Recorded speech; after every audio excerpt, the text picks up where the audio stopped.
Olá, seja bem-vindo à Semana do Calvário. Nós estamos estudando sobre a morte, o sofrimento de Jesus, toda a dor e agonia que ele passou e humilhação.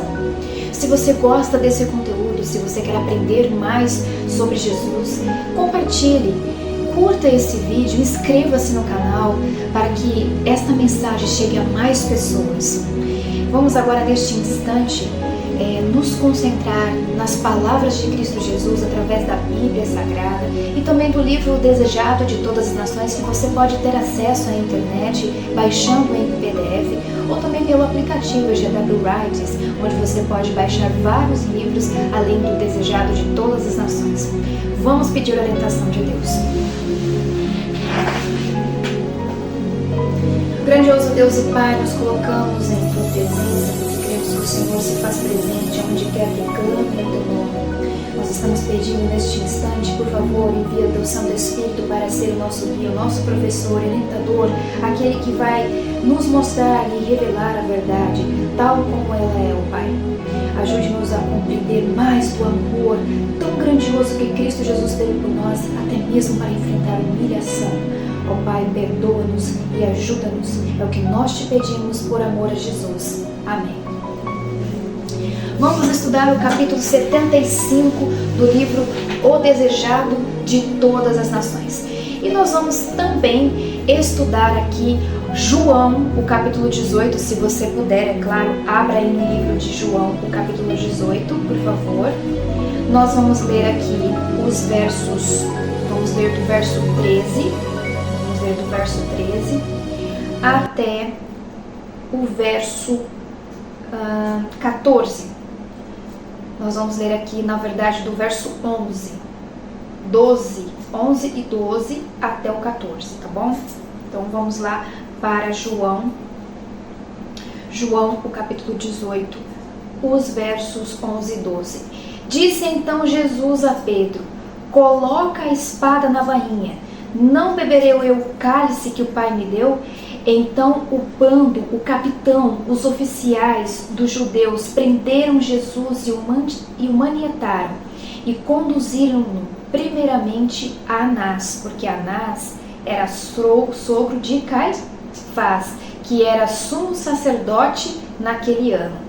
Ora, Caifás era quem tinha aconselhado aos judeus que convinha que um homem morresse pelo povo. E quem que era esse homem? Esse homem era nada menos que Jesus.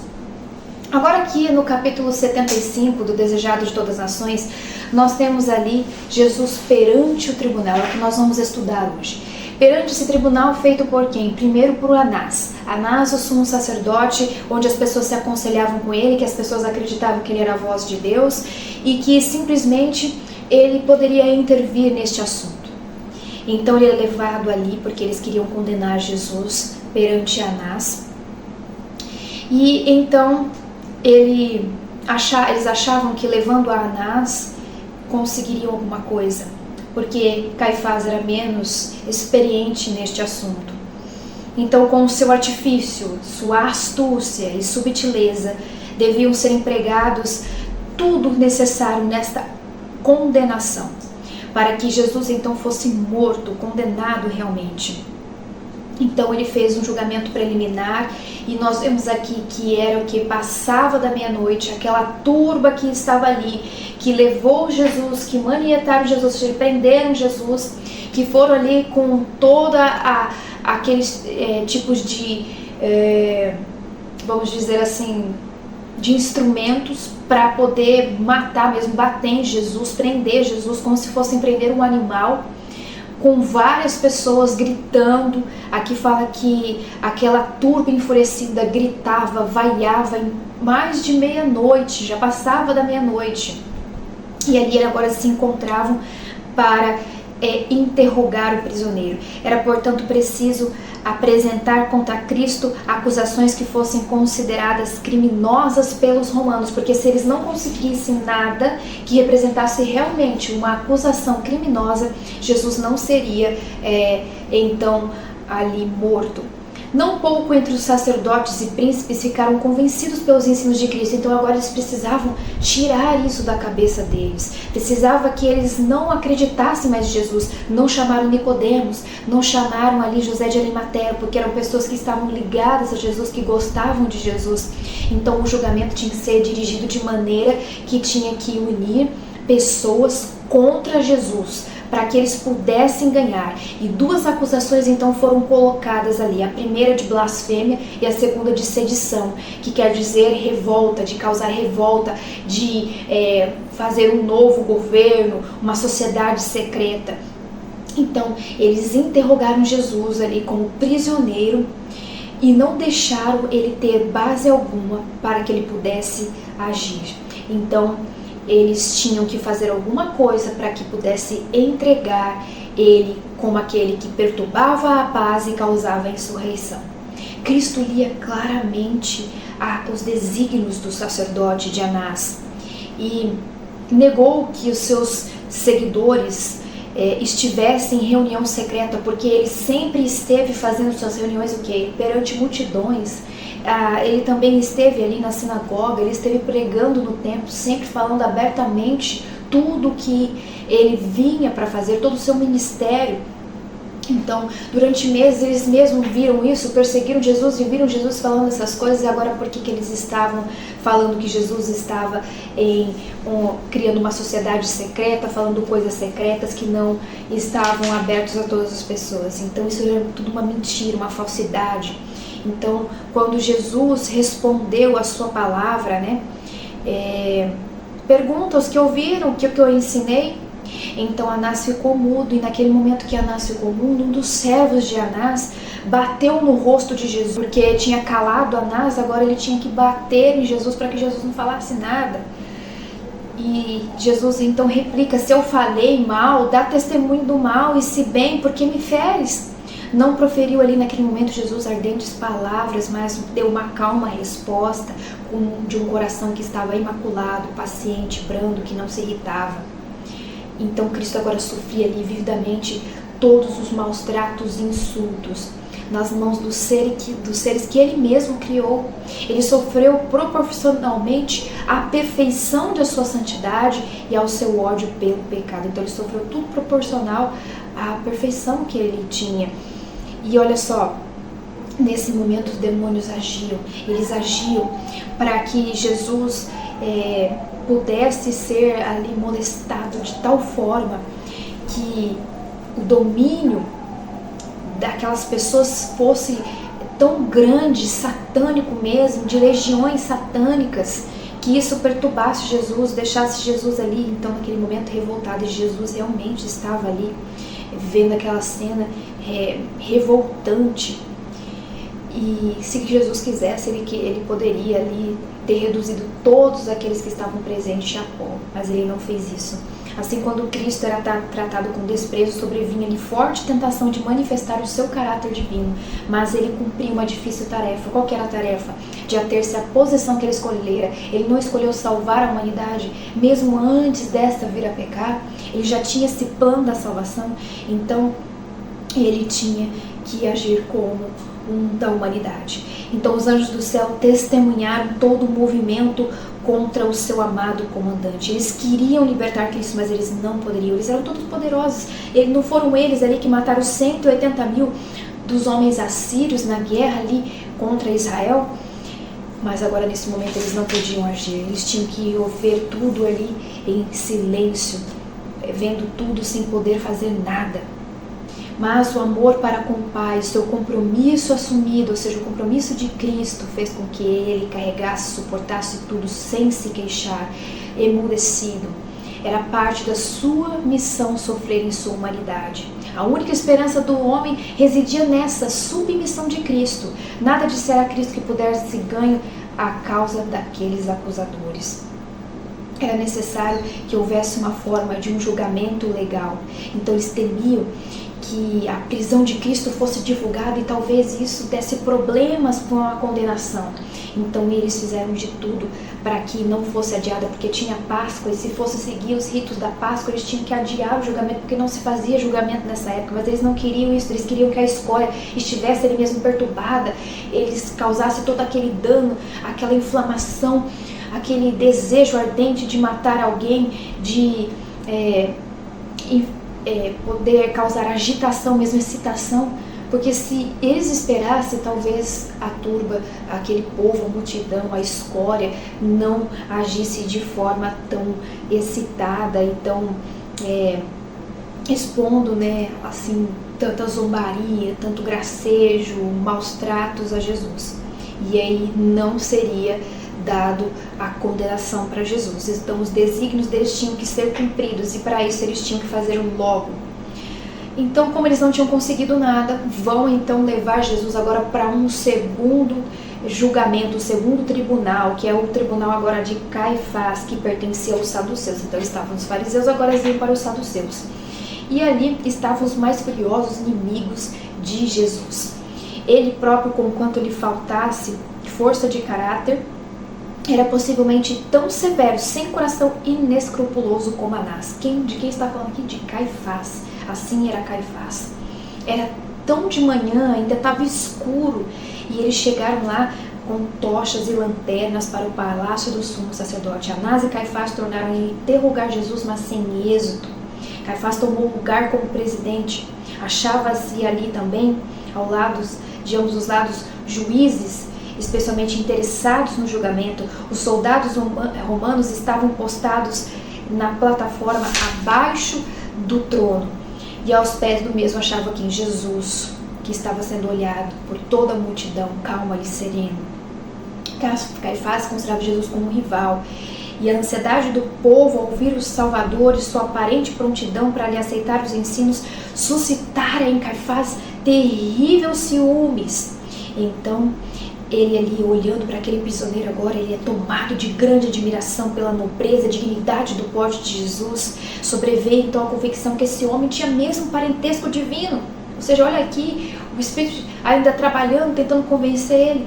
Logo ele baniu essa desdenhosa ideia, e sua voz então se ergueu e emergiu em tons zombeteiros, altivos, exigindo que Jesus operasse diante deles um dos seus poderosos milagres. Mas suas palavras caíram ao ouvido do Salvador como se ele não tivesse ouvido nada.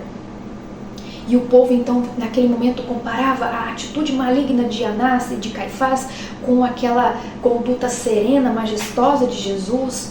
E então surgiu a pergunta: terá esse homem mesmo, no meio da multidão, essa pergunta, aspecto divino, que como pode, né, ser condenado como criminoso? Percebendo então a influência que estava exercendo Caifás, ele apressa o julgamento. Ele tenta fazer de tudo para que o julgamento acabe logo. E aí, usando de sangrenta animosidade, contenda que reinava entre eles, não ousou abordar certos pontos disputados, porque os saduceus, os fariseus, eles tinham alguns pontos que eles não se davam bem, entravam em conflitos, então eles evitaram fazer isso. E Cristo mesmo podia acusar ali cada um deles e causar conflito para tirar então a visão, o Jesus do centro de toda a discussão, mas ele não fez isso. E tal testemunha, né, se eles também testemunhassem ali, acusasse ali no testemunho convincente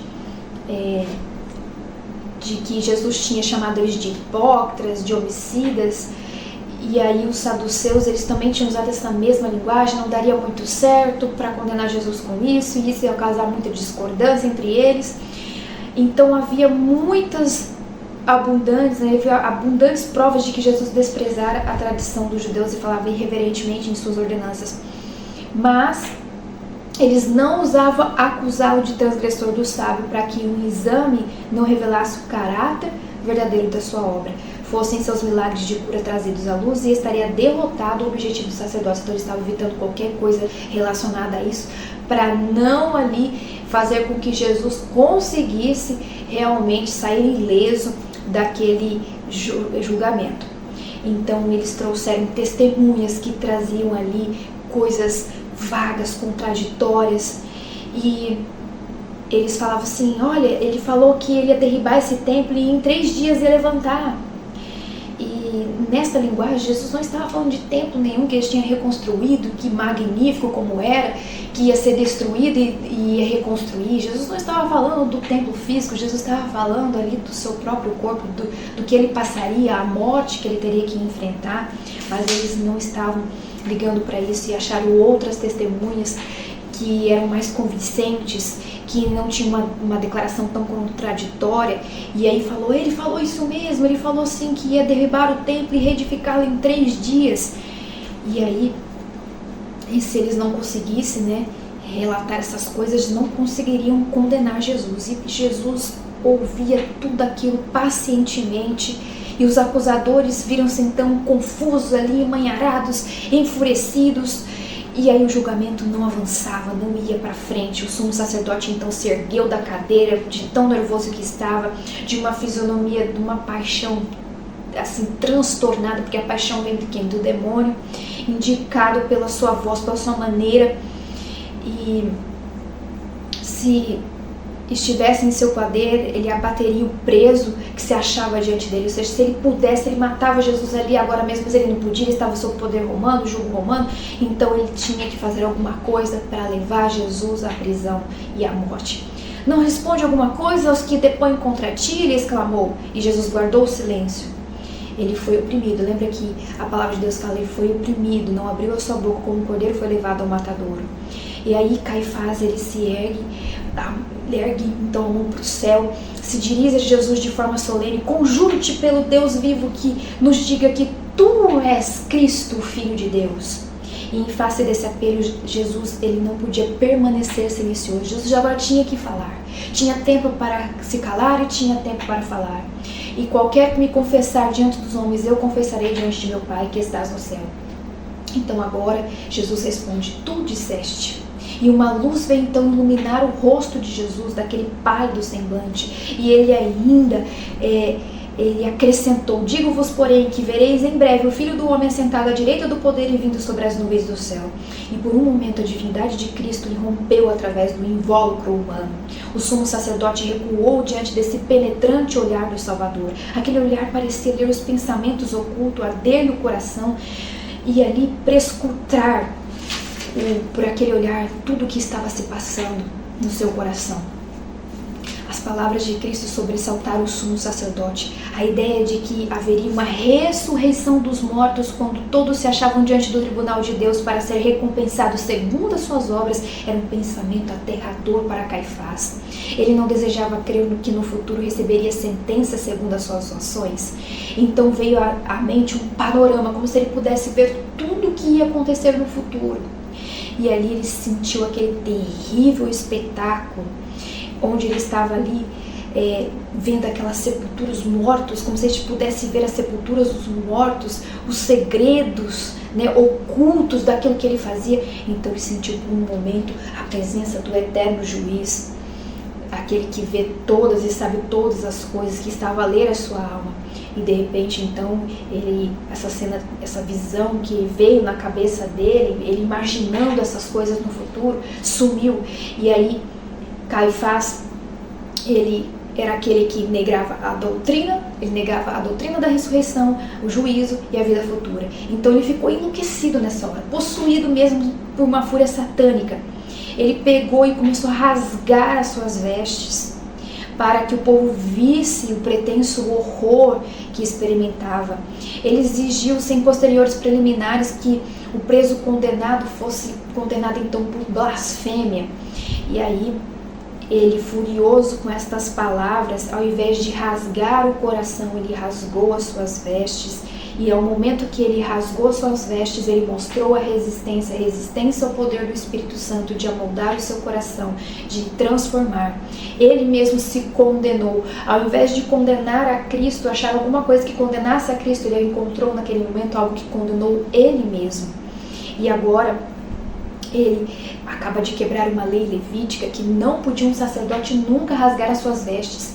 Os judeus podiam rasgar as suas vestes, aqueles que não eram sacerdotes, quando um amigo morria, mas o sacerdote nunca podia rasgar a sua veste. Isso era um sinal de desrespeito tudo que era usado pelo sacerdote era uma peça que tinha que ser isenta de defeito, e aquelas belas vestes oficiais estavam representando o caráter grandioso do protótipo que era Jesus Cristo.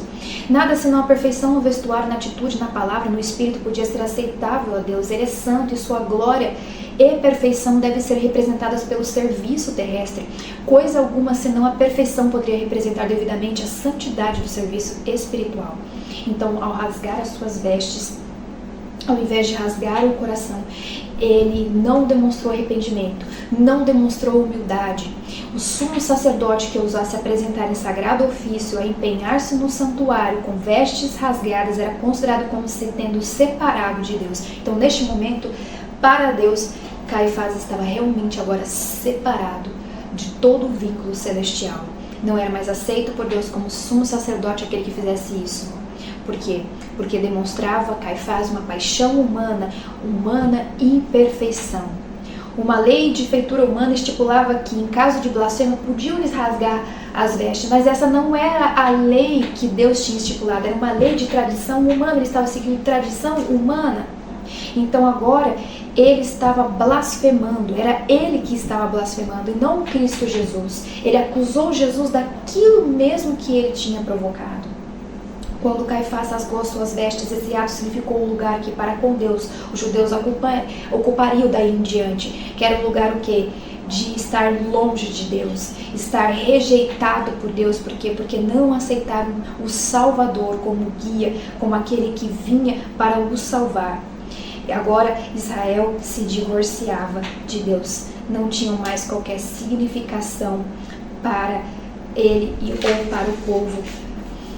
Olha só que interessante, eles não podiam jogar um preso à noite. E aí, como eles tinham feito isso, eles tinham que fazer agora a luz do dia. O Salvador foi tratado então como criminoso condenado, entregue para ser maltratado pelos mais baixos evis da espécie humana. O palácio do sumo sacerdote circundava um pátio aberto onde se haviam reunido soldados e a multidão. E ali naquele palácio naquele pátio Jesus foi levado. E sua declaração, suas próprias palavras, dito que ele assentaria à direita do poder, à direita do Pai, vindo sobre as nuvens do céu, eram escarnecedoramente repetidas. E ali ele não foi protegido. A plebe ignorante que estava lá nesse pátio vira a crueldade com que ele fora tratado perante o concílio, aproveitou que ele foi tratado daquela maneira, então manifestaram todos os tipos de elementos satânicos da sua natureza contra a natureza de Cristo. Então, a própria nobreza e divindade de Cristo provocava neles a fúria, ou seja, a nobreza de Cristo provocava neles essa fúria. Nunca foi um criminoso tratado tão desumanamente como foi o Filho de Deus. Ali, sua mansidão, inocência, paciência majestosa enchiam-nos de ódio de satânica origem. A misericórdia e a justiça foram calcadas a pés. Ali, o coração de Jesus se dilacerou, não por tudo aquilo que ele tinha passado, perante o tribunal, perante Anás Caifás, perante a plebe, perante aquele povo que estava ali zombando dele, maltratando ele. Ele fora negado por um dos seus discípulos e isso doeu-lhe mais no coração.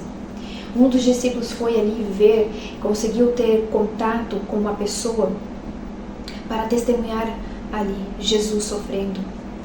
Ele foi conhecido como um dos discípulos de Jesus, então deixaram ele entrar e ele falou a favor de Pedro para que Pedro também entrasse, mas Pedro ficou ali com um grupo reunido que estava presunçosamente naquele lugar e ali misturando com aquela multidão descuidadamente, ele tomou algum lugar e quando a luz bateu no rosto de Pedro, eles reconheceram que ele era um dos que seguiam Jesus. Uma serva da casa de Caifás falou: não és também um dos seus discípulos? E Pedro ficou confuso no instante, fingiu não compreender, mas depois ele insistiu, falando que: mulher, eu não conheço. E aí foi a primeira vez que ele negou Jesus e a primeira vez que o galo cantou. Agora o discípulo João, entrando na sala do julgamento, ele não buscou ocultar ser seguidor de Jesus, ele estava ali assistindo. Não foi interrogado, pois não assumiu um falso caráter, tornando-se assim objeto de suspeita. Ele procurou um canto retirado, onde ele ficasse o mais próximo possível para ver Jesus e ouvir tudo o que acontecia. Pedro não queria mostrar sua identidade. Ele colocou-se no terreno do inimigo e se tornou ali uma presa fácil do inimigo, porque ele se demonstrou covarde. Ele foi ali levado a negar sua fé em associação com aqueles a quem ele devia evitar. Ele não podia se colocar em terreno inimigo, ele não podia estar com aqueles que convidou a fazer injúria, maltratos, zombar de Deus, escarnecer de Deus, mas ele estava ali. O discípulo de Cristo agora está falando para nós que em nossos dias disfarça a sua fé por temor de sofrimento ou ignomínia, ou seja, de zombaria, de medo, nega ao seu Senhor tão realmente como fez Pedro. Então, se você hoje tem medo de ser chamado filho de Deus, de ser chamado cristão, de ser chamado adventista, por exemplo, do sétimo dia, você está negando Jesus como Pedro. Você não é diferente dele.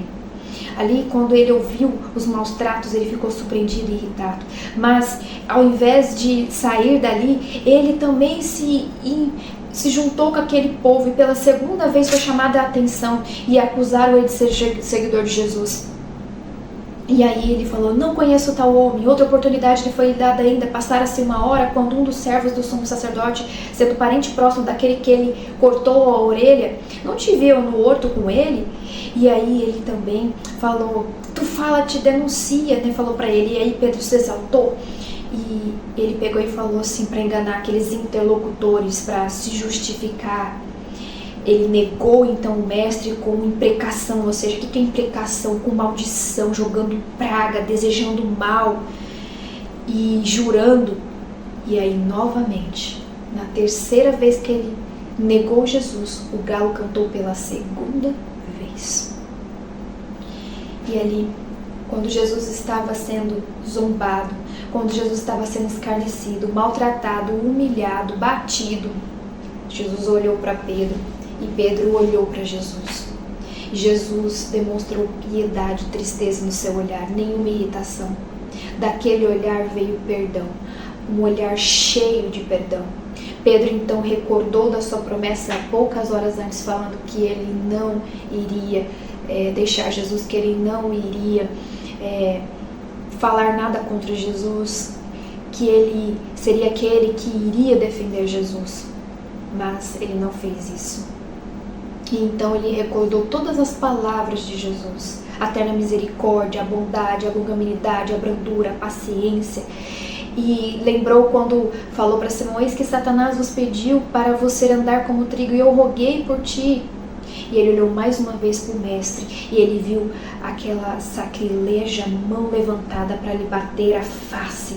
Incapaz de suportar mais tempo a cena, lhe precipitou-se, coração quebrantado, para fora da sala. E ele foi em direção ao Getsemane. Ali lembrou de todas as cenas pelas quais Jesus passou, pelas vezes que Jesus os encontrou adormecidos e falando para que eles vigiassem e orassem. Ele lembrou do rosto sanguinolento de Jesus, manchado de sangue, de suor, de toda humilhação e pesar que o sofredor Jesus passou ali. Pedro então caiu sobre o rosto e desejou morrer. Quão grande era o pecado! Todos os discípulos, dormindo na hora crítica, sofreram um grande dano. Cristo sabia a cruel prova que eles iriam passar.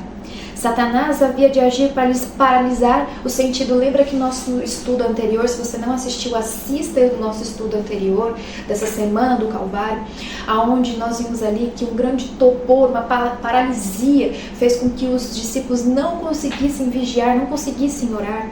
E foi por isso que Cristo deu o aviso para eles. Houvessem aquelas horas no horto sido passadas em vigília e oração, e Pedro não teria ficado a mercê de suas débeis forças, não teria negado o seu Senhor. Houvesse os discípulos velado com Cristo, ou seja, orado com Cristo, ali meditado com Cristo em sua agonia, estariam preparados para contemplar os sofrimentos na cruz, ou seja, eles seriam capazes de ver o que Jesus faria, tudo o que Jesus passaria, sem medo, sem restrição, ou negando Jesus. Alguns raios de esperança teriam aclarado as trevas e sustido a fé. Assim que se fez dia, o Sinédrio tornou-se a reunir-se outra vez. Foi Jesus levado à sala do conselho. Olha só, 3 vezes agora. E várias palavras de acusação contra ele. E sabiam que o tribunal romano não veria nelas coisa alguma digna de morte. Mas se eles todos lhe pudessem ouvir dos próprios lábios repetidas aquelas palavras, talvez conseguissem seu objetivo. E perguntaram de novo: és tu o Cristo? Dizê-no-lo. Mas Cristo permaneceu silencioso. Por fim, com doloroso comovedor acento, respondeu: se vos disser, não crereis, e também se vos perguntar, não me respondereis, nem me soltareis. Mas para que ficasseis sem desculpa, ajuntou a solene advertência: desde agora o Filho do Homem se assentará à direita do poder de Deus. Logo, és tu o Filho de Deus? Perguntaram todos a uma voz. Vós dizeis que eu sou, exclamaram. De que mais testemunho necessitamos? Pois nós mesmos ouvimos de sua boca. E assim pela terceira vez, na terceira condenação das autoridades judaicas, Jesus devia morrer. Ocorreu então a terceira cena de maus tratos e zombaria, só que agora pior ainda do que fora a que ele recebeu da plebe ignorante que ocorreu na segunda vez. E aqui, olha só o que acontece. Todo o sentimento de simpatia humana lhes desaparecera da presença de quem? Dos sacerdotes, das pessoas que estavam ali. Se eram francos seus argumentos, ele não conseguiu abafar a voz, tinham outras armas, as mesmas usadas em todos os séculos para o quê? Fazer calar os hereges, sofrimento, violência e morte. Ao ser proferida pelos juízes a condenação de Jesus, uma fúria satânica se apoderou do povo. O vozeiro do mesmo assemelhava a vozes de feras, de rugido de feras. A multidão foi para cima de Jesus: é culpado, seja morto. Não fosse os soldados romanos, Jesus não teria vivido para ser pregado na cruz do Calvário. Ele teria sido despedaçado perante os juízes por causa daquele povo. E ali a autoridade romana interferiu com as forças das armas, aquela violência da turba. Pagãos indignaram, ou seja, os romanos se indignaram ante o tratamento brutal infligido a uma pessoa contra quem coisa alguma fora provado, porque não foi provado nada contra Jesus. Os oficiais romanos declararam que os judeus, sentenciando a Jesus, estavam infringindo o poder romano e que era mesmo contra a lei judaica condenar um homem sobre o seu próprio testemunho. E aí, nesse momento, os judeus estavam mortos tanto para a piedade como para a vergonha, porque os sacerdotes e os principais esqueceram a dignidade de seus cargos e maltrataram o Filho de Deus com vis epitetos, que são nomes depreciativos. Escarneceram dele por causa de sua filiação. Declararam que sua presunção em se proclamar o Messias tornava-o merecedor de mais ignominiosa morte. Os mais dissolutos homens empenharam-se em infames maus tratos contra o Salvador. Foi-lhe jogado à cabeça um pano velho e seus perseguidores batiam-lhe na face e perguntavam: profetiza-nos, Cristo, quem é o que te bateu? Ao ser tirado o pano, o pobre infeliz cuspiu-lhe no rosto. Os anjos de Deus registraram fielmente todo insultuoso olhar, palavra e ato contra o seu bem-amado comandante. Que triste. Um dia, os homens vis que zombaram de Cristo e lhe cuspiram no pálido e sereno rosto, hão de vê-lo em sua glória quando ele vir nas nuvens do céu, resplandecente, mais brilhante que o sol. Eles vão ver que realmente é Cristo Salvador, Cristo Rei Redentor, o Rei dos Reis, o Senhor dos Senhores, no qual eles zombaram, bateram, humilharam, cuspiram e clamaram para morrer. Será que não está você também negando Jesus? Será que nós não estamos fazendo a mesma coisa que essas pessoas, muitas vezes negligenciando aquilo que Cristo está nos oferecendo de graça, que é a salvação? Será que muitas vezes também não o negamos? Será que muitas vezes não lhe batemos a face quando o rejeitamos, quando não aceitamos a sua palavra, a sua verdade, a Bíblia Sagrada? Quantas vezes será nós fazemos Jesus chorar por nós novamente, pelos nossos pecados, pelos nossos erros? Quer você andar com Jesus hoje? Seguir a sua vontade, o seu querer? Quer hoje viver nos caminhos do Senhor e viver por toda a eternidade ao seu lado? Aceite a salvação. Aceite aquilo que Cristo fez por você. Tudo que Ele passou foi por amor a você. Vamos falar com o nosso Deus. Ó Pai, nós somos muito ingratos. Quantas vezes negamos a Tua graça? Quantas vezes, ó Pai, nós negligenciamos aquilo que o Senhor permitiu através do seu Filho aqui nesta terra sofrer para nos salvar, porque tanto nos amou que nos perdoou, tanto nos amou que se entregou. Ó Pai, ajude-nos a reconhecer o que Cristo fez, ajude-nos a viver a Tua vontade, a aceitar a salvação, ó Pai, em nossas vidas. Por favor, nós clamamos a Ti, nos dê a força necessária, como o Senhor descreve em Sua palavra, a força para vencer o mal, que nós possamos estar entre as pessoas que vão para o céu, ó Pai. Estar entre as pessoas que realmente adorem a Cristo Jesus e aceitam a salvação. É o que nós te rogamos por amor a Jesus. Amém. E eu espero você até o nosso próximo encontro. Não perca o nosso estudo seguinte, que continuará falando sobre o sofrimento de Jesus. Não perca essa semana do Calvário. Eu acredito que vai ser uma bênção para a sua vida. Compartilhe esse vídeo com mais pessoas e faça com que essa mensagem chegue a mais corações.